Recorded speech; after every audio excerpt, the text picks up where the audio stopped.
Hey guys, welcome back to my channel. Today I sort of have a rant video for you, 6 reasons why I don't like drugstore makeup. For the purpose of this video, I'm going to count drugstore makeup as makeup that you can get at Target, Ulta, CVS, and Walgreens because that's what's close to me. So number 1, I don't often review things from the drugstore because if I'm going to buy something at that price point, it's probably going to be indie. With indie makeup, I feel like I have drugstore pricing, but I'm getting department store or high-end quality because indie brands really focus on the quality of the ingredients and the product itself, and they really don't do much in the way of marketing or packaging.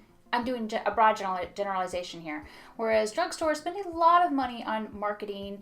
If you flip through any magazine, you're going to see tons of products for CoverGirl, Maybelline. If you turn on the TV, you'll see tons and tons of commercials for CoverGirl, Maybelline, Almay, etc. So indie companies don't spend that money on the marketing and drugstore brands do. So I prefer to get the product that 1 is cruelty free and 2 has higher quality ingredients that I believe will work better for me. One notable exception would be NYX Micro Brow Pencil. That is a drugstore brow pencil. It's like, I want to say it's like $6 or $9. It's really inexpensive and it is a very high quality dupe of the Anastasia Brow Wiz. And it's amazing. I love it. I prefer the NYX version to the Anastasia version. And they're both like the tiniest amount of product. Like I think it's something like 0.003 ounces of product. So it's a really tiny amount of product. But the NYX version, I like it better. I like the colors better. And it's much cheaper. So I don't feel so bad if I go through it really fast. Number 2.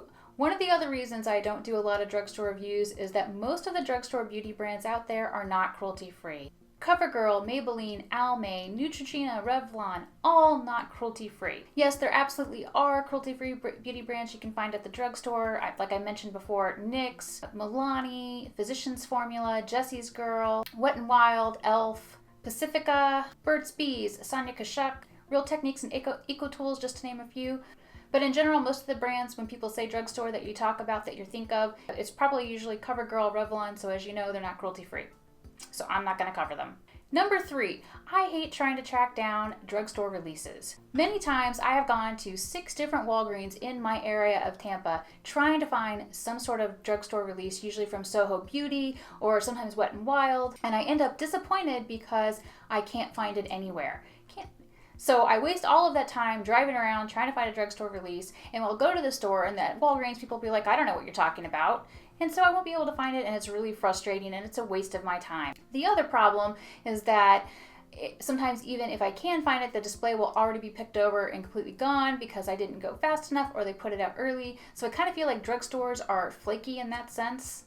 It's just really hard for me, at least in Tampa, to find the releases. Number 4, and this is a complaint that you hear a lot about Ulta, is that there are no testers for the beauty products. So I feel like that leads to a lot of people opening up the drugstore makeup that you can get at Ulta, swatching it on their hand, and then when you go to try and buy something that hasn't been opened, it can be really hard.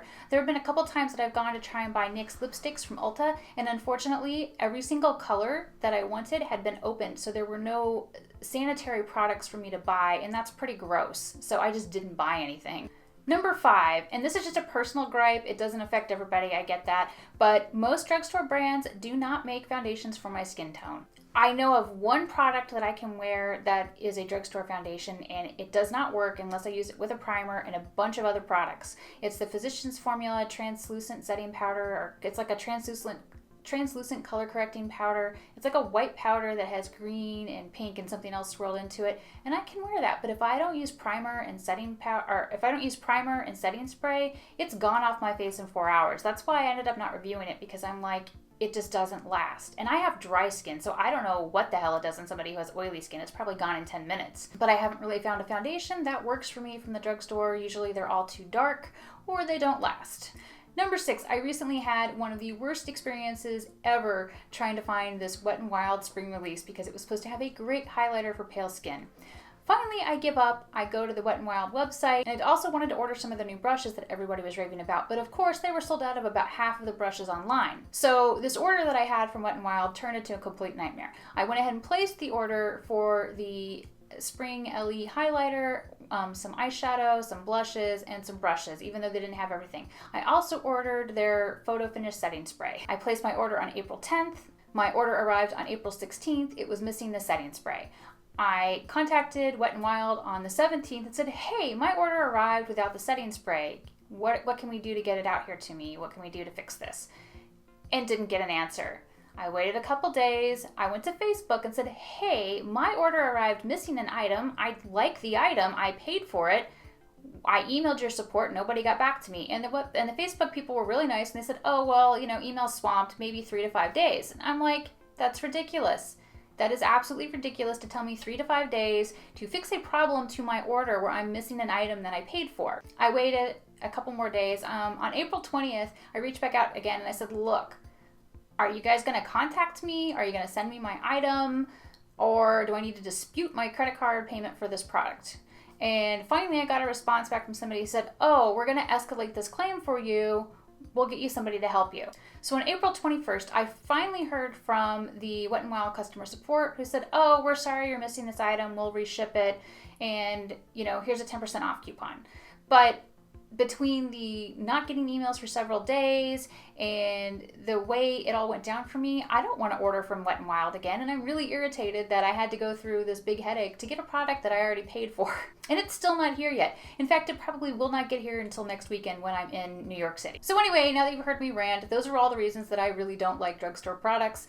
I feel like I'm just better off shopping from indie brands if I want to buy at that price point. How about you? Do you love or hate drugstore products? Please be sure to let me know in the comments below. If you like this video, give it a thumbs up and share. And if you haven't already, be sure you subscribe to my channel. I make new videos weekly. Thanks so much for watching.